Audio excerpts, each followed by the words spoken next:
All right, we're getting there. We're going to get to the point here where we do actually start our reading and doing some little exercises with some fun little songs and things I've written to put together to help you to become a better sight reader.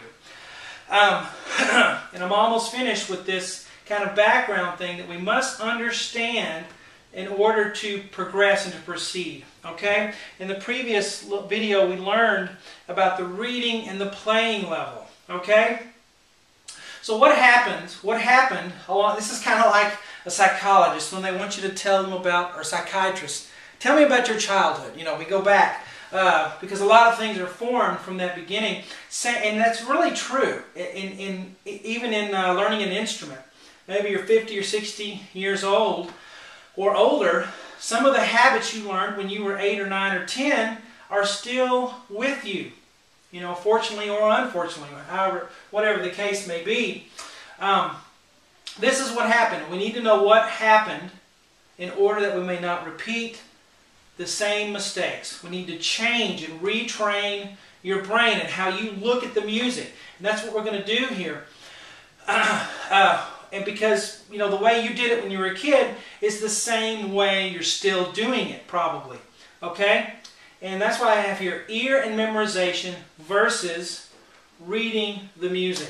I've said it before and I'll say it again. Reading music takes zero musical talent. Zero ability. Okay? You don't have to have a musical bone in your body. You can learn to read music. Every dot corresponds to a key on the piano, right? Flat or sharp, you raise or lower it. Rhythms are mathematical divisions of a beat. And it's all very doable without having any musical training. And this is what we're trying to develop. The problem is, when we're learning to read music, we're also using our ear and memorization. This is what I did when I was a kid. Okay? I would have a piece of music, or a page in the book. Okay? My teacher, my sweet old teacher who taught me piano, would give me one page assignment. All right? She would play it for me. I'd listen to it. I could read the notes, but I would also listen to what she did and just copy it, you know, and be able to get by. If I see the notes are going up, then I go to the right. If I see the notes going down, I go to the left. I can pick it out. I can fake the left hand because, you know, wrong bass notes, you can really hear that. That doesn't sound good. So I'd had a lot of little tricks, and not on purpose. It was just my way of learning. And I would play a little bit, one measure. I could read well enough to get through that one measure, okay? Just really slow. You know, all cows eat grass, every good boy does fine. That's what I used. And I would get through that one measure, and I'd memorize it. I would memorize it, and I wouldn't need to look at the music. And so I didn't. I looked down at my hands. Okay, got it down. What down? Next measure. Went to the second measure, did the same thing. I used my ear, and then I memorized. I used my ear along with my very poor sight reading skills, and did that enough till I memorized it, and then I would move on to the next measure. Okay?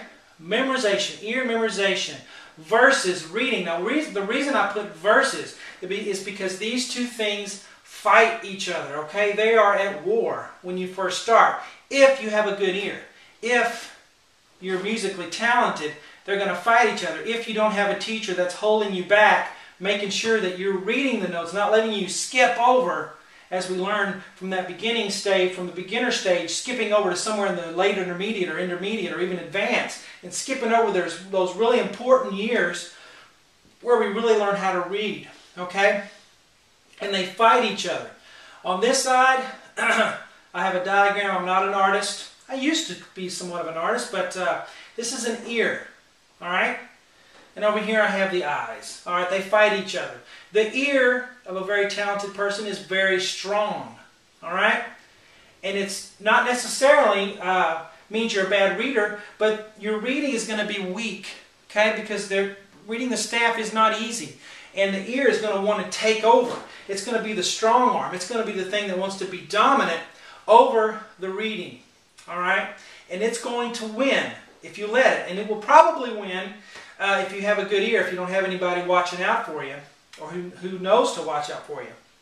The ear's going to win. The ear's going to take over. And if we try to start this sight reading thing, and I'm trying to retrain you and we're using your ear, it's going to hurt this over here. It's going to keep us from reading. It's going to, because this is so strong. Over the years, you've developed your ear. You've developed to hear what chords sound like, what happens next, and you can't not use it. It's too hard. I'll say that again. You can't not use it. So what we do to make this reading better, since you're already in this state that you're in, is we take out the ear. I'm going to write down, we're going to have the staff on this whiteboard. I'm going to have some things written out. We're not going to use our ear because it's not going to sound like a song that you've heard. Okay? We take the ear out of it, and therefore the only thing we have left are the eyes. The only thing we have left is the sight reading. So that sight reading has to step up because the ear can't, because the ear doesn't know what the song sounds like. Because we're going to do songs that you haven't heard because I've written them and you haven't heard them ever before in your life. So you're not going to be able to use that. My point is, a good ear will hurt you. If you have a good ear and you're trying to learn to read music, the ear will hurt you if you know what it sounds like, because you can't make it not help you out, okay? So that's what we're going to do. It's kind of like if someone has a bad eye, a lazy eye, or an eye that's not as strong as the other one, what do? They put a patch over the weak eye. They put a patch over the strong eye, okay? And the strong eye's gone. So the weak eye is forced to step up. The weak eye is forced to make compensation and to become stronger so that it's as strong as that strong eye. And then when it gets to a certain point, they take the patch off. Well, the same thing here. The ear is so strong in you guys that we need to do things that you're not going to be able to use it easily on. Okay, so that you have to read, and the eyes are big there because it's going to strengthen this side. The ear and the reading will fight each other. The ear's going to win unless we take it out of the equation. Now, after you play through some of the little exercises, little songs I have, and you memorize them, I'm not going to let you stay on it. You got to go to a new one. That's why I'm going to have tons and tons and tons of new ones, because your ear is so good, you're going to memorize it. Move on. We're going to go on to something else, so that you have to keep reading, keep reading, keep reading. And the ear is good. The ear will help us, but we're not going to let it help us in the beginning for a long time. We're going to keep forward with the reading until that is strengthened, until we get it up to where your playing level and your reading level are more closer together, like on the graph that we did in the previous little speech, okay? There's going to be one more thing, one more video that's going to have the 7 principles of good sight reading. And this is all my stuff. This is something I came up with myself. I was a horrible sight reader, and I've come up with this kind of criteria and lesson plan that I've used on all of my students. I first used it on myself. It worked really well, and I'm going to show you how to do it.